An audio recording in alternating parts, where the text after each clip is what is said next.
School choice continues to be the focus of education policy here in the state of Florida. Charter schools are one of the many options for parents to send their children to school, but critics feel that charter schools are not held to the same standard as traditional public schools. News4JAX reporter Ariel Schiller takes a closer look at the difference between charter schools and traditional public schools.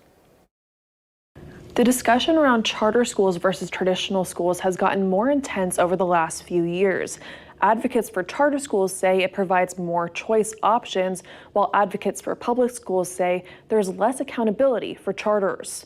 It's really important to be able to provide the data and the information to parents so that they can have an informed decision, so that they can make the best decision for their kids.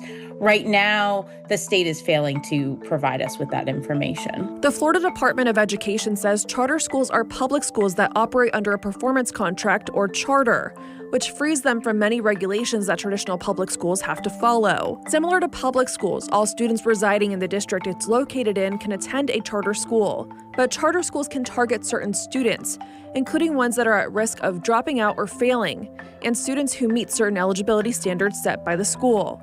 Damaris Allen is the director of Families for Strong Public Schools. Her hope is that Florida education would move away from a competition-based model. I think it's this idea that we're competing for kids is unhealthy for kids. I think that it should be a collaboration. For this example, we'll focus on Duval County Schools. Duval County Schools has 44 charter schools serving kindergarten through 12th grade. When looking at the school grades for Duval County, 14 charter schools received an A, 9 received a B, 10 received a C, 5 received a D, and 1 received an F. Recently in West Palm Beach, University Preparatory Academy, a charter school announced it was closing just several weeks before the new school year. The school released a statement on its website saying, following the recent release of school grades, we have made the difficult decision that our school will not be reopening for the 2025-2026 school year.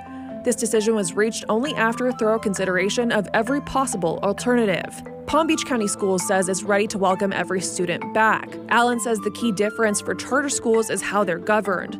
Public schools have full accountability through the school board that's elected by the public. And that system does not exist in our private voucher schools, and that doesn't exist in our public charter schools.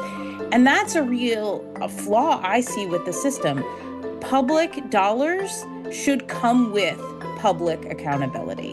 Whether you feel a public school or a charter school is best for your child, Allen wants the focus to be on the student. And stop being about making the money or taking the money away or competing for the money, and make it about doing what's best for our kids and for the future of Florida. We would have a completely different system than we have right now.